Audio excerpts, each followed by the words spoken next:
السلام علیکم ورحمۃ اللہ وبرکاتہ۔ محترم دوستو، آج ہم کلام پاک کی بہت ہی بابرکت سورت یعنی سورہ محمد کے بارے میں جانتے ہیں کہ اس کے پڑھنے کے کیا کیا فائدے ہیں۔ ہر انسان چاہتا ہے کہ وہ ایک پرسکون زندگی گزارے، اللہ پاک اس کی زندگی سے تمام پریشانیوں کو دور فرما دے۔ دوستو، قرآن پاک ایسی بابرکت کتاب ہے کہ اگر کوئی شخص روزانہ اس بابرکت کلام کو پڑھنے کی عادت بنا لیتا ہے تو اللہ پاک اس کی زندگی میں خوشحالی عطا فرماتا ہے۔ قرآن پاک کی تلاوت کی برکت سے انسان کو سکون حاصل ہوتا ہے، انسان کے مسائل حل ہو جاتے ہیں۔ دوستو، سورہ محمد ایسی بابرکت سورہ ہے کہ اگر کوئی شخص روزانہ اس بابرکت سورت کو پڑھنے کی عادت بنا لیتا ہے تو وہ شخص بے شمار پریشانیوں سے محفوظ ہو جاتا ہے، اس کے گھر میں برکتیں ہونے لگتی ہیں، کاروبار میں برکتیں ہونے لگتی ہیں۔ آئیے دوستو، ہم اسی بابرکت سورت یعنی سورہ محمد کو سن لیتے ہیں۔ اگر آپ ہمارے چینل پر نئے ہیں تو لازمی سبسکرائب کر دیں۔ اعوذ باللہ من الشیطان الرجیم، بسم اللہ الرحمن الرحیم۔ الذین کفروا وصدوا عن سبیل اللہ اضل اعمالهم والذین آمنوا وعملوا الصالحات وآمنوا بما نزل على محمد وهو الحق من ربهم كفر عنهم سيئاتهم وأصلح بالهم ذلك بأن الذين كفروا اتبعوا الباطل وأن الذين آمنوا اتبعوا الحق من ربهم كذلك يضرب الله للناس أمثالهم فإذا لقيتم الذين كفروا فضرب الرقاب حتى إذا أثخنتموهم فشدوا الوثاق فإما منا بعد وإما فداء حتى تضع الحرب أوزارها ذلك ولو يشاء الله لانتصر منهم ولكن ليبلو بعضكم ببعض والذين قتلوا في سبيل الله فلن يضل أعمالهم سيهديهم ويصلح بالهم ويدخلهم الجنة عرفها لهم يا أيها الذين آمنوا إن تنصروا الله ينصركم ويثبت أقدامكم والذين كفروا فتعسا لهم وأضل أعمالهم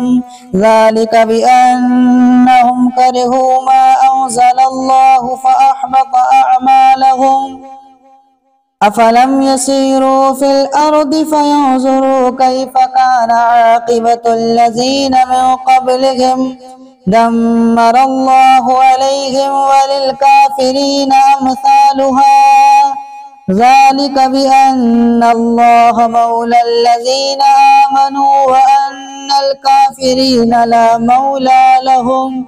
إن الله يدخل الذين آمنوا وعملوا الصالحات جنات تجري من تحتها الأنهار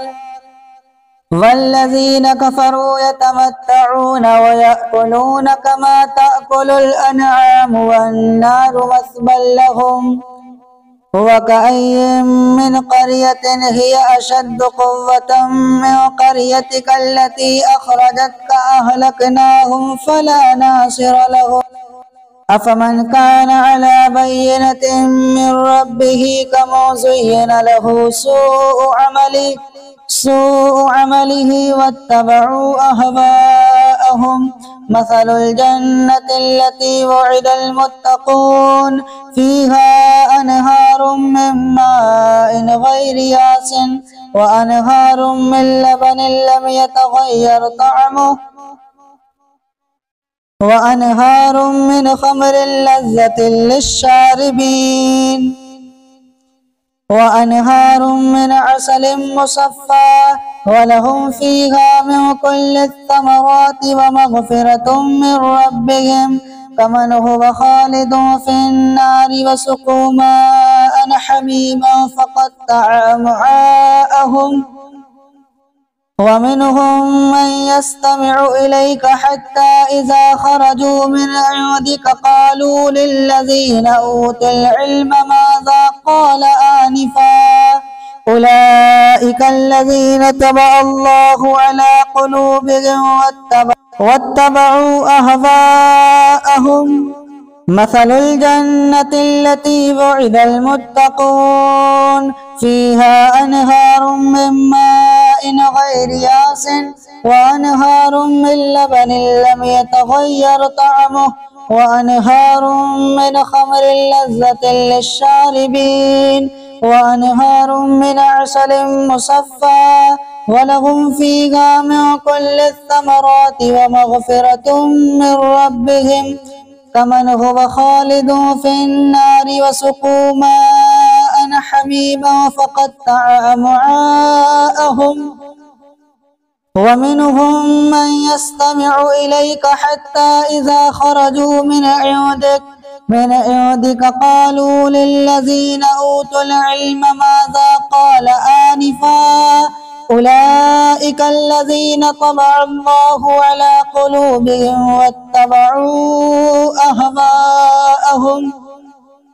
والذين اهتدوا زادهم هدى وآتاهم تقواهم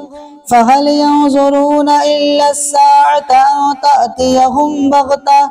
فقد جاء أشراطها فأنى لهم إذا جاءتهم ذكراهم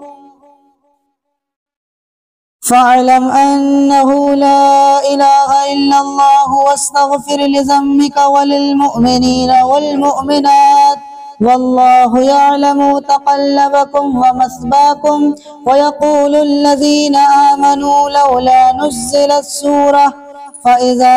أنزلت سورة محكمة وذكر فيها القتال رأيت الذين في قلوبهم مرض ينظرون إليك نظر المغشي عليه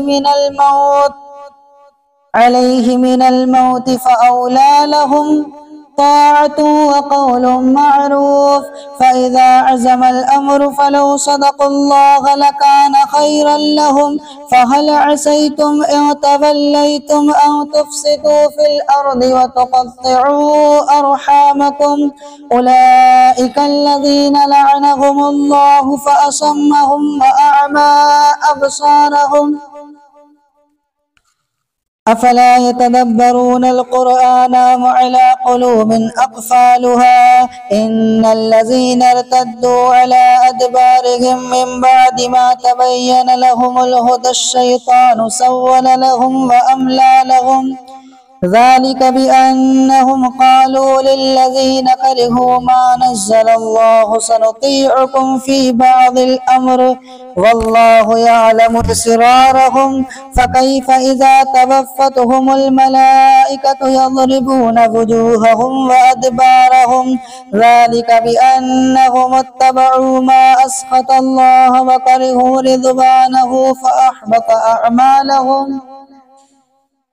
أم حسب الذين في قلوبهم مرض أن لن يخرج الله أضغانهم ولو نشاء لأريناكهم فلعرفتهم بسيماهم ولتعرفنهم في لحن القول والله يعلم أعمالكم ولنبلونكم حتى نعلم المجاهدين منكم والصابرين ونبلو أخباركم إن الذين كفروا وصدوا عن سبيل الله وشاقوا الرسول من بعد ما تبين لهم الهدى لن يضروا الله شيئا وسيحبط أعمالهم يا أيها الذين آمنوا أطيعوا الله وأطيعوا الرسول ولا تبطلوا أعمالكم إن الذين كفروا وصدوا عن سبيل الله ثم ماتوا وهم كفار فلن يغفر الله لهم فلا تهنوا وتدعوا إلى السلم وأنتم الأعلون والله معكم ولن يترككم أعمالكم إنما الحياة الدنيا لعب ولهب وإن تؤمنوا وتتقوا يؤتكم أجوركم ولا يسألكم أموالكم إن يسألكموها فيحفكم تبخلوا ويخرج أضغانكم ها أنتم هؤلاء تدعون لتنفقوا في سبيل الله فمنكم من يبخل ومن يبخل فإنما يبخل عن نفسه والله الغني وأنتم الفقراء وإن تتولوا يستبدل قوما غيركم ثم لا يكونوا أمثالكم